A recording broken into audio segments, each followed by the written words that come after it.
अज्ञानतिमिरान्धस्य ज्ञानाञ्जनशलाकया चक्षुरुन्मीलितं येन तस्मै श्री गुरुवे नमः।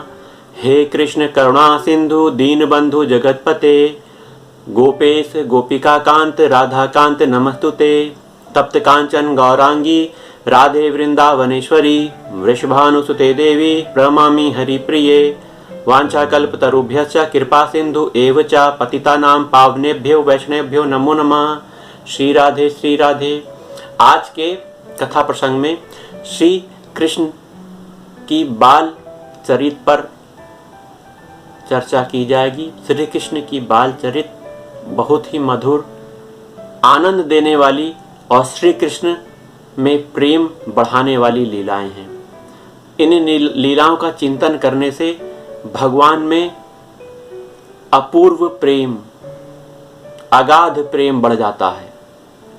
क्योंकि भगवान जब छोटे थे तो उन्होंने बहुत सी ऐसी दिव्य लीलाएं की थीं जो कि चित्त को आकर्षित करने वाली हैं, सभी व्यक्तियों के चित्त को आकर्षित करती हैं और हृदय में भगवान का वास हो जाता है।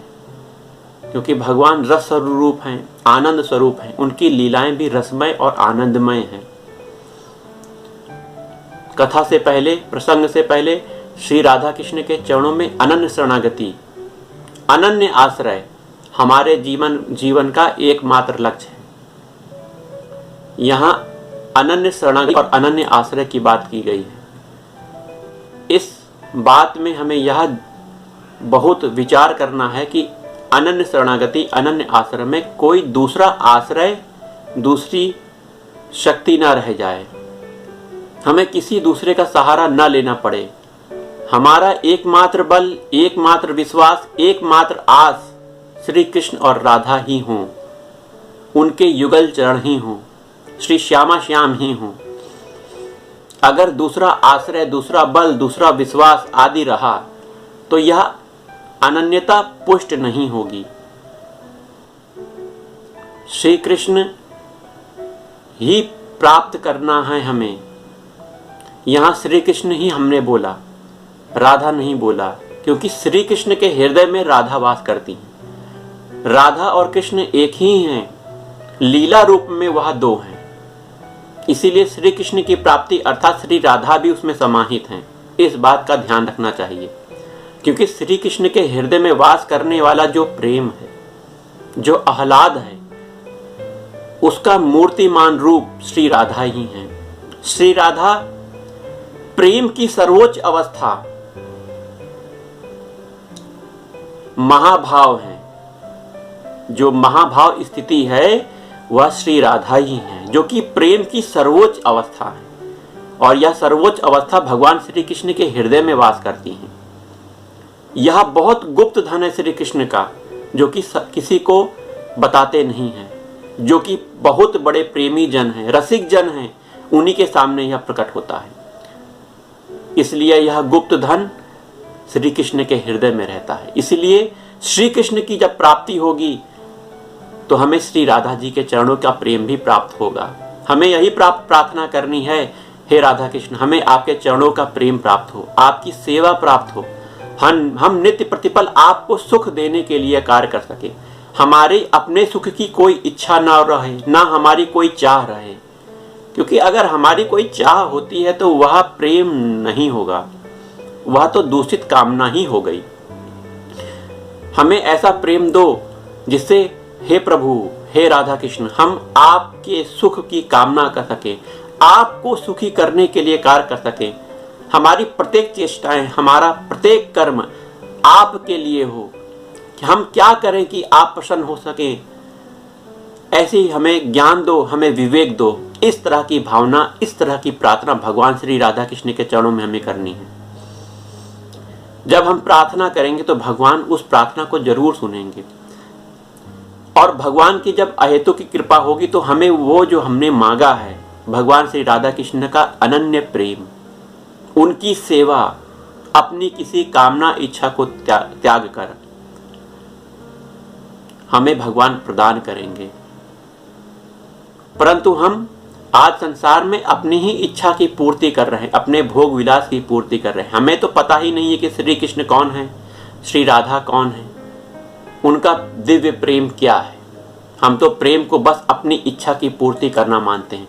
आज संसार में हम जो भी प्रेम देख रहे हैं, स्त्री पुरुष के बीच में, बालक बालिका के बीच में देख रहे हैं, सब वह अपनी इच्छा की पूर्ति के लिए कर रहे हैं कि अमुक मेरा दोस्त जिससे हमने विवाह किया है, मेरा जीवन साथी, मेरा पति मुझे सुखी देगा, मुझे सुख देगा, यह पत्नी मुझे सुख देगी।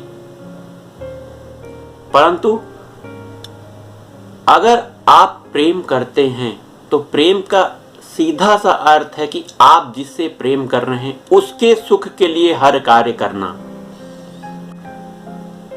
प्रेम का सीधा सा अर्थ है अपने सुख की कामना को छोड़कर आपके प्रेमास्पद जिससे आप अति प्रेम कर रहे हैं उसके सुख की कामना के लिए कार्य करना। अपनी कोई इच्छा ना रहे, सामने वाला मेरा प्रेमी कैसे सुखी हो, मैं क्या कार्य करूं जिससे उसे प्रसन्नता हो, क्या बात बोलूं मैं, क्या वचन निकालूं अपने मुंह से कि मेरे प्रियतम को आनंद प्रदान हो, मैं क्या बनाऊं, क्या बना के भोग लगाऊं अपने प्रियतम को जिसको खाकर मेरा प्रियतम सुखी हो। तो यह प्रेम है। अगर आप सामने से कुछ अपने प्रियतम से कुछ चाहते हैं तो यह प्रेम नहीं, ये एक प्रकार का व्यापार है। इसे गौड़ प्रेम कहा जाए तो सही होगा। कामना सहित प्रेम है यह।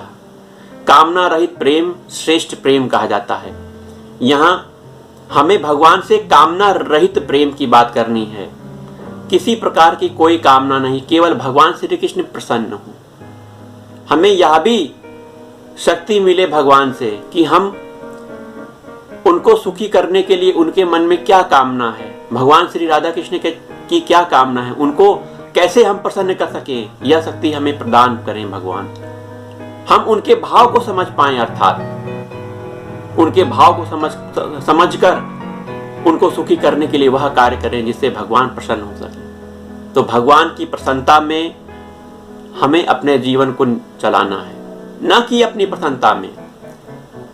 संसार का प्रेम आप देख ही रहे हैं, एक प्रकार का व्यापारिक प्रेम है, लेन देन वाला प्रेम है। सच्चा प्रेम भगवान का ही होता है, क्योंकि हम भगवान से प्रेम नहीं कर सकते। क्यों नहीं करते? क्योंकि हमारे पास प्रेम करने का कोई साधन ही नहीं है। हम उस स्तर के प्रेमी भक्त ही नहीं हैं, ना भगवान की हमारे ऊपर कोई कृपा है। जब कृपा होगी तब ऐसे प्रेमी भक्त रसिक जन हमें गुरु रूप में प्राप्त होंगे, भगवान की कृपा से ही प्राप्त होंगे। तब हमें प्रेम की वास्तविक स्थिति प्राप्त होगी। उस स्थिति को प्राप्त होने के बाद तब हम जानेंगे कि वास्तव में श्री राधा कृष्ण प्रेम क्या है। वास्तव में सबसे बड़ा प्रेम श्री राधा और कृष्ण के बीच का ही है, अनन्य प्रेम है। इसकी व्याख्या मैं नहीं कर सकता, बड़े बड़े रसिक जन ही इसकी व्याख्या कर सकते हैं, आस्वादन लेते हैं उस प्रेम का। अगर वह कह सके तो यह तो प्रेम गुप्त है, इस प्रेम की व्याख्या नहीं की जाती, क्योंकि वह बड़े बड़े रसिक जन जो भगवान के इस दिव्य प्रेम को देख रहे हैं वह प्रेम समुद्र में डूबे हुए हैं। आप कल्पना कीजिए कि जो व्यक्ति पानी के अंदर डूबा हुआ है वह क्या बोल पाएगा, वह केवल अनुभव कर पाएगा। तो प्रेम समुद्र में डूबा हुआ रसिक जन भगवान की दिव्य प्रेममय लीलाओं को देख रहा है, वह उसका वर्णन नहीं करता, वह केवल अनुभव करता है। अगर उस रसिक जन की कृपा हुई तो थोड़े बहुत शब्द उसके मुंह से निकल सकते हैं, जब वह बाहर सांस लेने आएगा तब। तो ऐसे रसिक जनों का साथ संग हमें प्राप्त हो, हमें श्री राधा कृष्ण के चरणों में यही प्रार्थना करनी चाहिए। हमारा समय वर्तमान में अपने भोगों की इच्छा की पूर्ति के लिए बीत रहा है, अपनी कामनाओं की पूर्ति के लिए बीत रहा है। हमारा पूरा का पूरा समय 24 घंटे इस शरीर के पोषण के लिए जा रहा है। आहार, निद्रा, भय, मैथुन, यह 4 कार्य पशु भी कर रहे हैं, हम भी कर रहे हैं। हम अपने आप को मनुष्य मानते हैं, परंतु हम मनुष्य नहीं हैं। हम 2 पैर वाले पशु हैं। क्यों मैंने कहा हम 2 पैर वाले पशु हैं, बताइए? क्योंकि हम भी वही कार्य कर रहे हैं, आहार लेना, सुबह शाम क्या अच्छा से अच्छा मिल जाए खाने के लिए आहार कर रहे हैं। अपनी जीवा पर कंट्रोल नहीं है हमारा। कोई भी पदार्थ पा जाते हैं, स्वाद के लिए जी रहे हैं, शरीर के लिए या भगवान की सुख के लिए हम आहार नहीं लेते। भगवान का सुख अर्थात भगवान को सुखी करके आहार लेना, अर्थात भगवान के लिए प्रसन्न मन से भोग बनाकर भगवान को अर्पित करते हुए भोग प्रसाद प्राप्त करना ही भगवान को सुखी करके भोजन करना है। हमारा आहार पशुवत है। पशु के समान हम सो रहे हैं। जैसे पशु आहार करने के बाद सो जाता है, वैसे हम भी आहार के बाद सो जाते हैं और खूब सोते हैं। इतना आलसी हो गए हैं कि हमें सोने का समय का भान नहीं रहता। रात को भी सोते हैं, दिन को भी सोते हैं। तो ऐसे आलसी व्यक्ति नरक के गामी होते हैं। दिन भर लेटे रहना, रात को भी लेटे रहना। ऐसे आलसी पुरुष और स्त्रियां कभी भगवान तत्व को नहीं जान पाएंगे, ना समझ पाएंगे, क्योंकि उन्होंने अपना अधिकतम समय सोने में व्यर्थ कर दिया, खाने में व्यर्थ कर दिया। उनका चिंतन इस समय भगवान की तरफ लग ही नहीं रहा है। उनका चिंतन लग रहा है कैसे कैसे भोजन बने, कैसे खाया जाए और कैसे सोया जाए, परिवार के लोगों को नौकरी मिले, परिवार वाले सुखी हों, परिवार वालों में ही जीवन जा रहा है।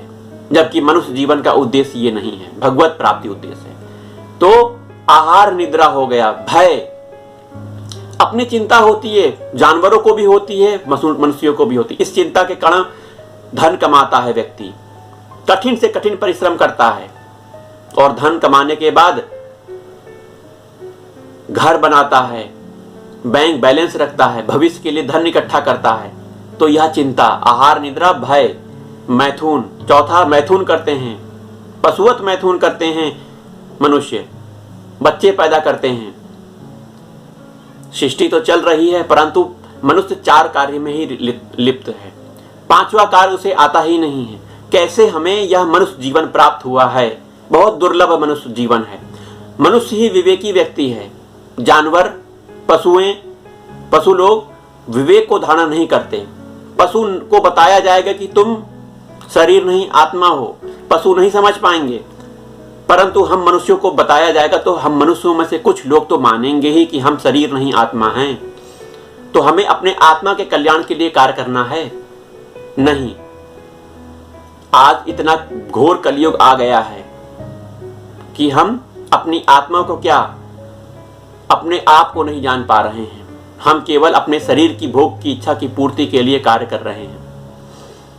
आज के समय में नौजवान नौकरियों के लिए रो रहे हैं, तड़प रहे हैं, कठिन परीक्षाएं दे रहे हैं और नौकरियां चंद मुट्ठी भर की हैं।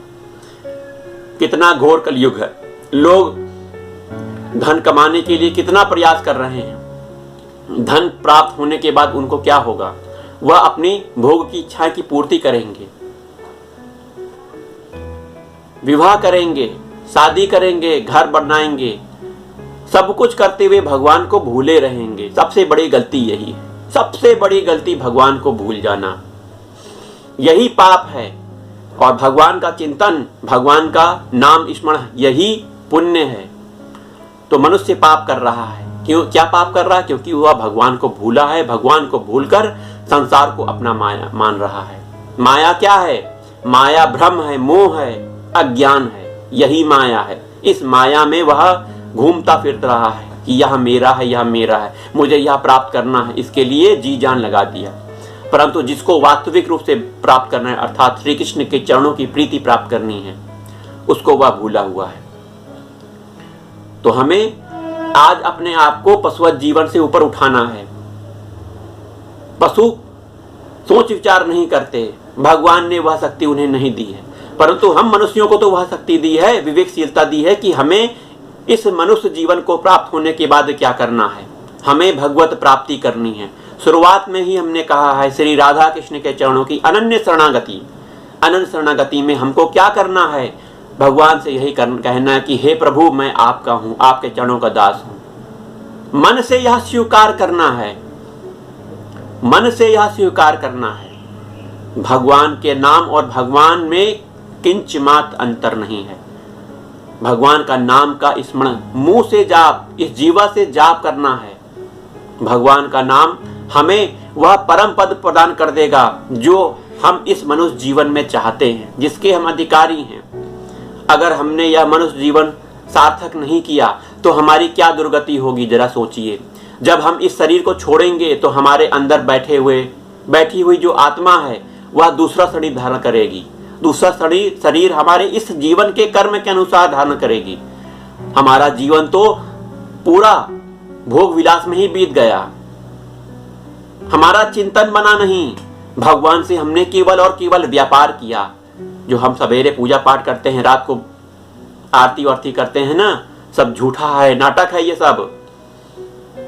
क्योंकि वास्तविक प्रेम भगवान को सुखी करना है। जब भगवान सुखी होंगे तब आपको वह परम पद प्राप्त होगा जो इस मनुष्य जीवन में प्राप्त करना है। हम भगवान से जो भी आरती पूजा पाठ यज्ञ जो भी करवा रहे हैं, अपनी किसी कामना की पूर्ति के लिए करवा रहे हैं। हम व्यापार कर रहे हैं भगवान से। सोचिए, विचार करिए, क्या नहीं कर रहे हैं आप लोग? कोई भी पूजा करते हैं, कोई भी पाठ करते हैं, किसी न किसी कामना की पूर्ति, किसी न किसी इच्छा की पूर्ति के लिए करते हैं। भगवान को भगवान ना मानकर कोई बैंकर माना जा रहा है, कोई उद्योगपति माना जा रहा है। हमेशा भगवान के सामने गिड़गिड़ाते हैं कि ये कर दो, वो कर दो, फलाना कर दो, ढेकाना कर दो। कितने भी बड़े से बड़ा आदमी, कितने से छोटा आदमी भगवान से मांग रहा है। एक बार बांके बिहारी मंदिर के बाहर एक भिखारी भीख मांग रहा था, तो बाहर से एक बहुत अरबपति आदमी बांके बिहारी के दर्शन कर ले अंदर जाने लगा। तो उस भिखारी ने उस उद्योगपति, उस अमीर आदमी से कुछ पैसे मांगे कि मुझे भूख लगी, कुछ दे दो। तो उस अमीर व्यक्ति ने यह कहा कि देखो, तुम भीख मांग रहे हो, मैं तुम्हें कुछ नहीं दे सकता, तुम जाके काम करो, मेहनत करो। तो वह भिखारी प्रत्युत्तर में यही बोलता है कि देख, मैं ना अमीर हूं, ना मैं कोई कार्य करता हूं, मैं भगवान के आश्रित हूं। भगवान मुझे रोटी दे ही देंगे, तू दे ना दे, लेकिन तू मुझसे बड़ा भिखारी है। तू अंदर जाएगा और मैं यहां केवल 5-10 रुपए मांग रहा हूं, तू वहां अरबों की बात करेगा। तू मुझसे बड़ा भिखारी है, तू मत दे मुझे। तो हर व्यक्ति भगवान से भगवान को ना मांगकर धन दौलत ईश्वर पद प्रतिष्ठा यही मांगता है। यह कितने दिन की है धन दौलत मान प्रतिष्ठा?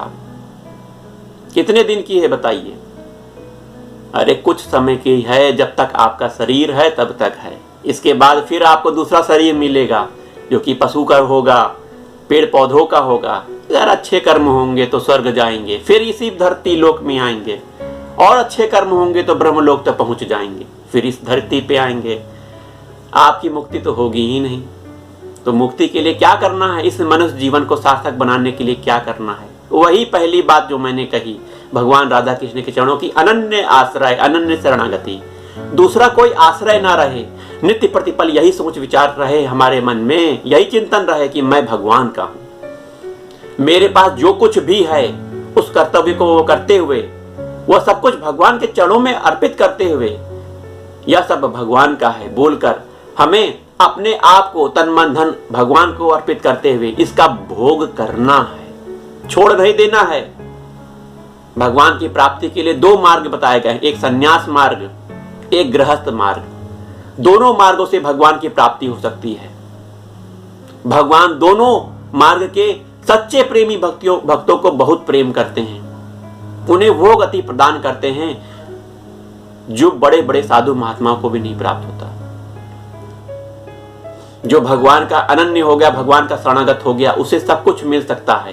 क्यों मिल सकता है? क्यों बताइए? क्योंकि भगवान उसे प्राप्त हो रहे हैं, और जिसे भगवान प्राप्त हो गए उसे किस बात की कमी, उसे किस चीज की कमी, क्योंकि भगवान सर्व गुण संपन्न है।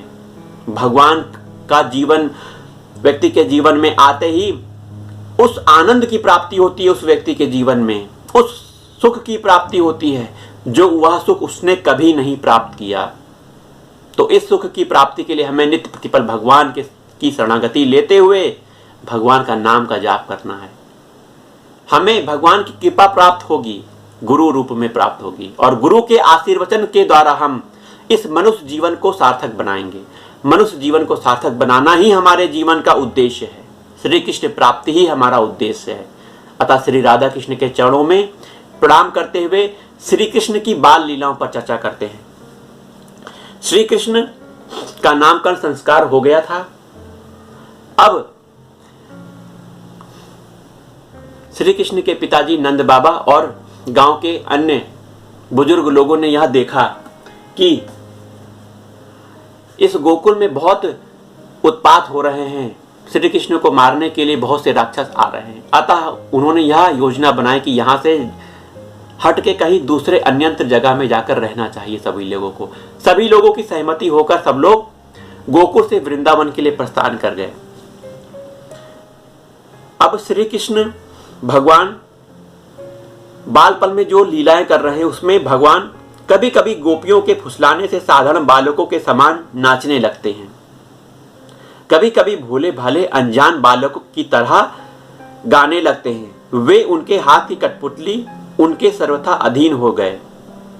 वे कभी उनकी आज्ञा से पीढ़ा ले आते तो कभी दुसेरी आदि तौलने के बटखरे उठा लेते, कभी खड़ाऊ ले आते तो कभी अपने प्रेमी भक्तों को आनंदित करने के लिए पहलवानों की भांति ताल ठोकने लगते। इस प्रकार सर्वशक्तिमान भगवान श्री कृष्ण अपनी बाल लीलाओं से ब्रजवासियों को आनंदित करते और संसार में जो लोग उनके रहस्य को जानने वाले हैं उनको यह दिखलाते कि मैं अपने सेवकों के वश में हूं। गोकुल में ही, यह वृंदावन की बात नहीं है, गोकुल में ही एक बार एक फल बेचने वाली आकर पुकार रही थी, फल ले लो, फल ले लो।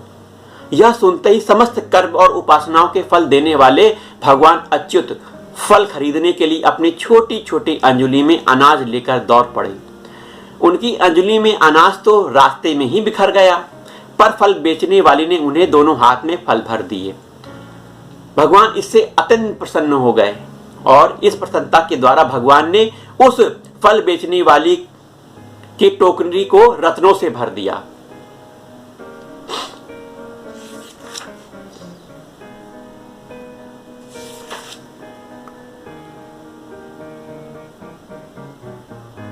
राम और श्याम दोनों ही अपनी तोतली बोली, श्याम अर्थात बलराम, और अत्यंत मधुर बालोचित लीला से गोकुल की तरह वृंदावन में भी ब्रजवासियों को आनंद देते रहे।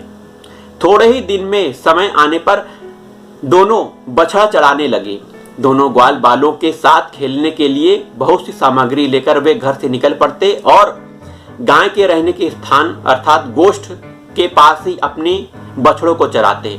श्याम और राम दोनों कहीं बांसुरी बजा रहे हैं तो कहीं गुलेल ढेलवा से ढेले या गोलियां फेंक रहे हैं। इस किसी समय अपने पैरों के घुंघरू पर तान छेड़ रहे हैं तो कहीं बनावटी गाय और बैल बनकर खेल रहे हैं। एक ओर देखिए तो सांड बनकर हकड़ते हुए आपस में लड़ रहे हैं तो दूसरी ओर मोर, कोयल, बंदर आदि पशु पक्षियों की बोलियां निकाल रहे हैं। परीक्षित, इस प्रकार सरस्वतीमान भगवान साधारण बालकों के समान खेलते रहते हैं। एक दिन की बात है कि श्याम और बलराम अपने प्रेमी सखा ग्वालों के साथ यमुना तट पर बछड़े चरा रहे थे। उसी समय उनको मारने की नियत से एक दैत्य आ गया। भगवान ने देखा कि वह बनावटी बछड़े का रूप धारण कर बछड़ों के झुंड में मिल गया। वे आंखों के इशारे से बलराम को दिखाते हुए धीरे धीरे उनके पास पहुंच गए। इस प्रकार ऐसा जान पड़ता था मानो वे दैत्य को तो पहचानते नहीं और उस हट्टे कट्टे सुंदर बछड़े पर मुग्ध हो गए। भगवान श्री कृष्ण ने पूंछ के साथ उसके दोनों पिछले पैर पकड़कर आकाश में घुमाया और मर जाने पर कैथ के वृक्ष पर पटक दिया। उसका लंबा तगड़ा दैत्य शरीर बहुत से कैथ के वृक्षों को गिराकर स्वयं भी गिर पड़ा। यह देखकर ग्वाल बालों के आश्चर्य की सीमा नहीं रही। वे वाह वाह करके प्यारे कन्हैया की प्रशंसा करने लगे। देवता भी बड़े आनंद से फूलों की वर्षा करने लगे।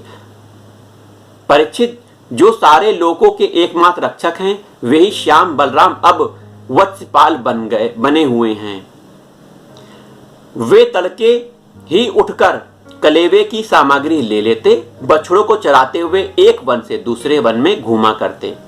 एक दिन की बात है, सब ग्वाल बाल अपने झुंड के झुंड बछड़ों को पानी पिलाने के लिए जलाशय के तट पर ले गए। उन्होंने पहले बछड़ों को जल पिलाया, फिर स्वयं भी जल पिया।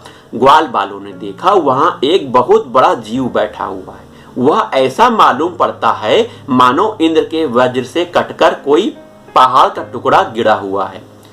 ग्वाल बाल उसे देखकर डर गए। वह बक नाम का एक बड़ा भारी असुर था, जो बगुले के रूप को धारण करके वहां आया हुआ था। उसकी चोंच बड़ी तीखी थी। वह स्वयं बड़ा बलवान था।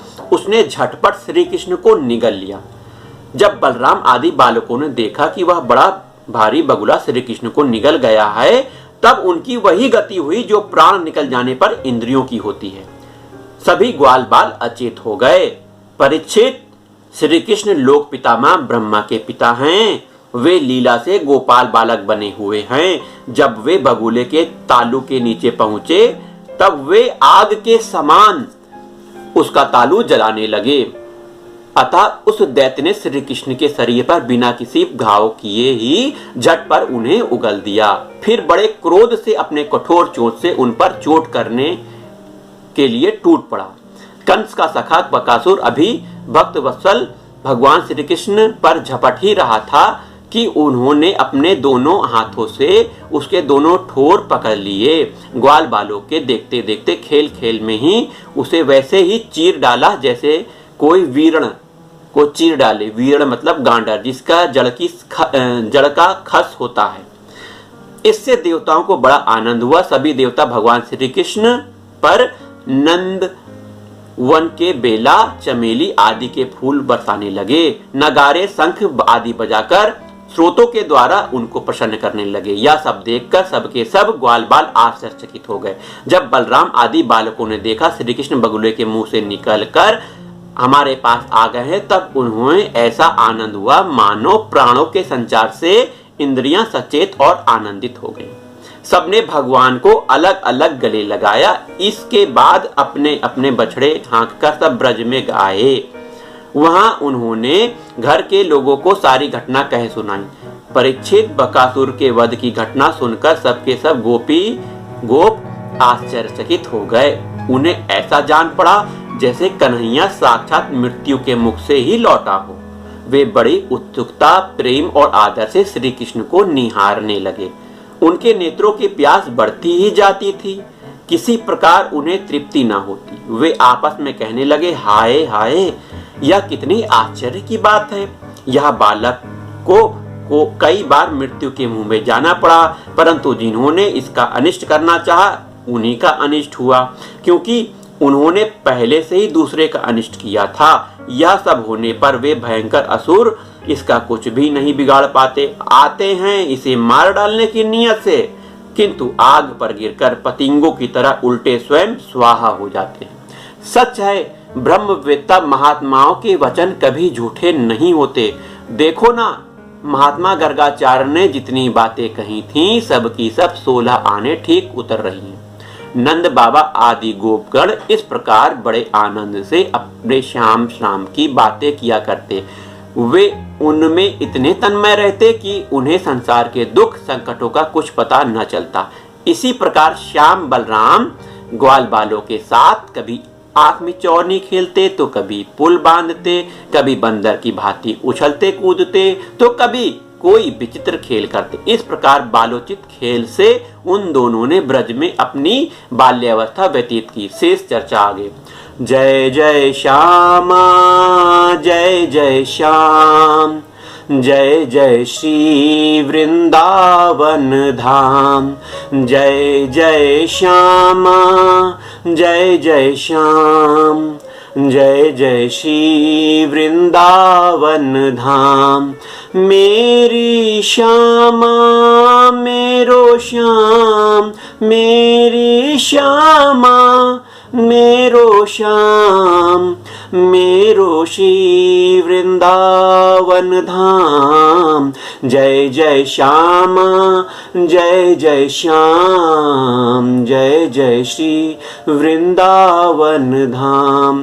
पावन राधे तेरो नाम, पावन राधे तेरो नाम, पावन श्री वृंदावन धाम। जय जय श्यामा, जय जय श्याम, जय जय श्री वृंदावन धाम। राधा राधा राधा, राधा राधा राधा, राधा राधा राधा, राधा राधा राधा, राधा राधा राधा, राधा राधा राधा, राधा राधा राधा, राधा राधा राधा। श्री राधा, श्री राधा, श्री राधा।